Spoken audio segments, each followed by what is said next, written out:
सारे जहां से अच्छा हिंदुस्तान हमारा, हिंदी है हम वतन है हिंदुस्तान हमारा।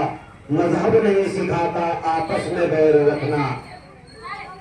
ये जो अशार है ये सिर्फ अशार नहीं, अल्लामा इकबाल ने कहा था कि मजहब नहीं सिखाता आपस में बैर रखना, हिंदी है हम वतन है हिंदुस्तान हमारा।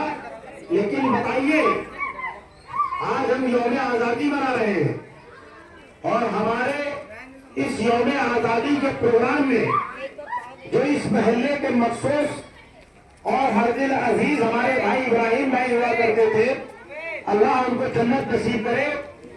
आज वो इस मौके पर तशरीफ नहीं रखे हुए हैं, लेकिन उनकी कमी कोई पूरी नहीं कर सकता, लेकिन उनके अल्लाह यहाँ पर मौजूद है, हम उनका इस्तेमाल करते।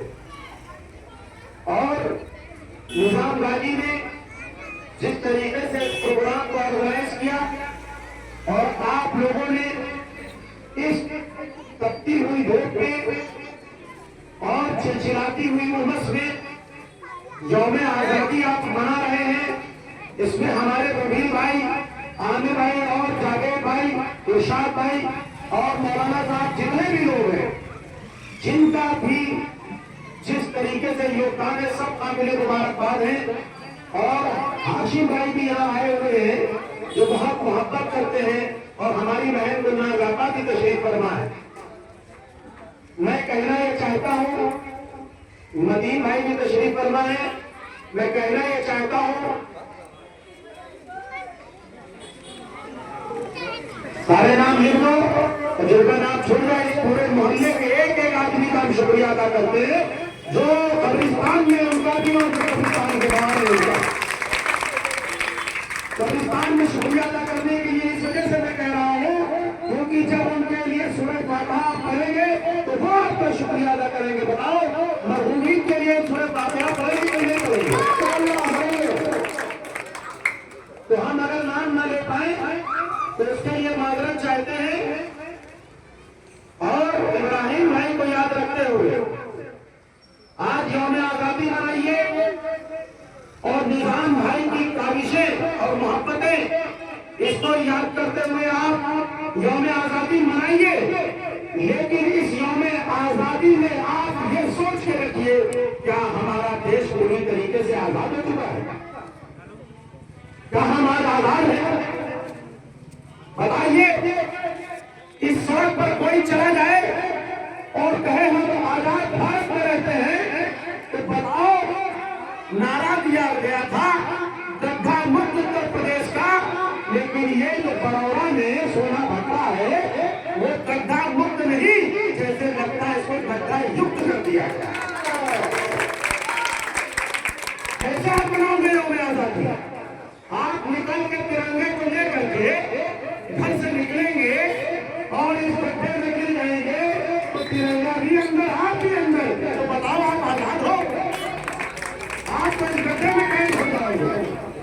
तो इस यौम आजादी को मनाने के लिए, इस हुकूमत से लड़ने के लिए, जब तक आप उनका जो ये नारा था कि ये गड्ढा मुक्त प्रदेश बनाएंगे, तो उनसे कहिए कि आपने ये गड्ढा युक्त प्रदेश बना दिया है। जब तक आप गड्ढा मुक्त प्रदेश नहीं बनाएंगे, हम ये यौम आजादी सिर्फ आजादी जिन लोगों ने इस देश के अंदर शहादत दी है उनके लिए तो बना सकते हैं, लेकिन तुमने हमें इस मरीज बस्ती में, बीमारियों में हमने कैद कर दिया है, तो बताओ हम कैसे आजादी बनाए? सवाल पूछो सरकार। अगर आप सवाल नहीं पूछ सकते तो क्या आप आजादी मना सकते हैं? यहाँ का आजादी मनाना कैसा है?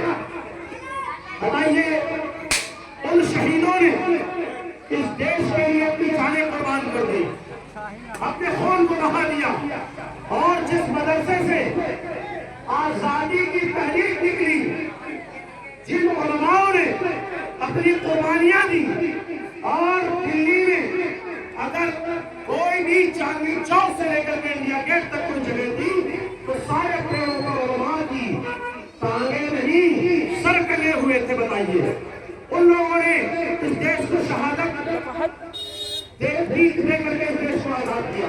लेकिन बताओ, आज हमारे मदरसों पर हमला है कि नहीं? इस स्कूल बंद किए जा रहे हैं कि नहीं? बताइए। लोग प्राइमरी स्कूल खोलते और ये सरकार पाठशाला बंद कर रही है और मधुशाला खोल रही है। पाठशाला बंद, मधुशाला चालू।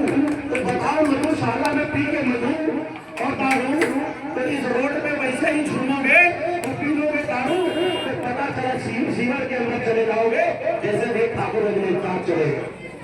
वो दुनिया में नहीं रहे, मुआवजा दिया गया। तो आपको जरूरत है पाठशाला की, मधुशाला की नहीं। तो जो लोग ये पाठशाला बंद कर रहे हैं, मदरसा बंद कर रहे हैं, तो देश से मोहब्बत नहीं करते हैं। हम इस देश से मोहब्बत करते हैं क्योंकि हमारा दीन, हमारे आका सल्लल्लाहु अलैहि वसल्लम कहते हैं, जिस देश में रहो उस देश से मोहब्बत करो। हम इस देश से मोहब्बत करने वाले लोग हैं, तो हम इसी वजह से ये नारा लगाते हैं, मजहब नहीं सिखाता आपस में बैर रखना, हिंदी है हम वतन है, हिंदुस्तान हमारा। तो बताइए, ये हिंदुस्तान हमारा है कि नहीं है? अब क्या करना है?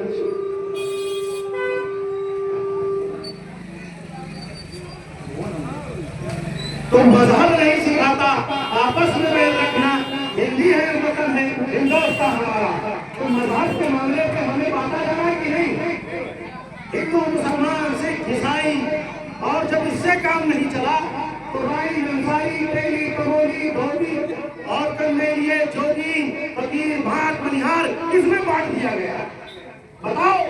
जब आप मस्जिदों में जाते हो तो इमाम अगर आपका शाह बरादरी का हो, इमाम आपका मनिहार बरादरी का हो, इमाम आपका अंसारी बरादरी का हो, तो बताओ उसके पीछे सैयद नमाज पढ़ता है कि नहीं पढ़ता?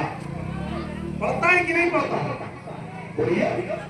तो कहते हैं ना कि सब एक है और नेक है, और इंसानियत भी एक बहुत बड़ा धर्म है। जब आपके अंदर इंसानियत रही तो आप देश की आजादी की बात करते हो। पहले इंसानियत पैदा करो, इंसान बनो, इंसानों से मोहब्बत करना सीखो। अगर इंसानों से मोहब्बत नहीं होगी तो फिर आप इस देश को कैसे चला सकते हो? तो मैं आपसे एक बात कहूंगा, इंसानियत पैदा करने के लिए न हिंदू देखो, न मुसलमान देखो, न सिख देखो, न ईसाई देखो, इंसानियत देखने के लिए सिर्फ हिंदुस्तानी देखो। जब आप हिंदुस्तानी को देखोगे तो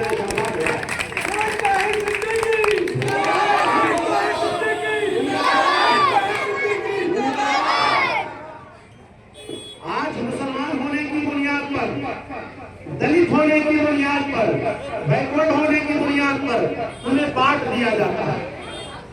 और वो कह रहे थे बटोगे तो कटोगे, हमें बांटा कितने हैं? हम लोग तो बांटते ही नहीं है, क्योंकि हम लोग तो खाना और पानी बांटने वाले लोग हैं, साथ बांटने वाले लोग हैं। तो ये बटोगे कटोगे से कोई लेना देना नहीं। हम तो कहते हैं सटोगे। सटोगे मतलब एक दूसरे से सटोगे तो फिर एक रहोगे, जब एक रहोगे तो नेक रहोगे। अपनी बात एक शेर के साथ खत्म करना चाहता हूँ। जब पैसों के शहादत को मत पूछिए, अब तो हथेली पे सर ले लिए हैं। ये गाड़ियों को सड़क पे चल करके ऐसा लग रहा है, सुनिएगा शेर, जब पैसों के शहादत को मत पूछिए, अब तो हथेली में सर ले लिए हैं। और मरने से कब तक डरे हो? इसी वजह से कातिलों के मोहल्ले में घर ले लिए। लेकिन कातिलों के मोहल्ले में घर लेने से पहले अगर बताओ ये कल परसों में बारिश हुई थी, तो कहीं ऐसा ना हो कातिलों के मोहल्ले में घर लेने से पहले तो गड्ढे के सीवर में लगे जाए, तो पता चला कातिल तो बाद में कत्ल करेगा, लेकिन पानी में और उसके सीवर की बदबू से पहले चले जाएंगे। तो जो तुम्हारी लड़ाई लड़े, इस देश की लड़ाई लड़े, इस संविधान की लड़ाई लड़े, और जो एकता की बात करे, हिंदू मुसलमान सबको साथ लेकर करके चलने की बात करे, उसके साथ हो जाओ। जब आप अपनों के साथ हो जाओगे तो आपका झंडा बुलंद हो जाएगा। जब तक आपका झंडा और डंडा दोनों मजबूत नहीं है, झंडे को हिलाइए और फहराइए, और जब कोई सुन करे तो मजबूत डंडे से, मजबूत डंडे से उसको ठोकाई भी करिए। जब तक आप उसके अच्छे से ठोकाई संविधानिक तौर पर नहीं करोगे, लोकतांत्रिक तौर पर नहीं करोगे, अकॉर्डिंग टू स्वीकार नहीं करोगे जब तक कोई सुधरने वाला नहीं है। तो आपका ठंडा आपका डंडा मजबूत होना चाहिए। अस्सलाम वालेकुम, आदाब, नमस्कार, सत श्री अकाल।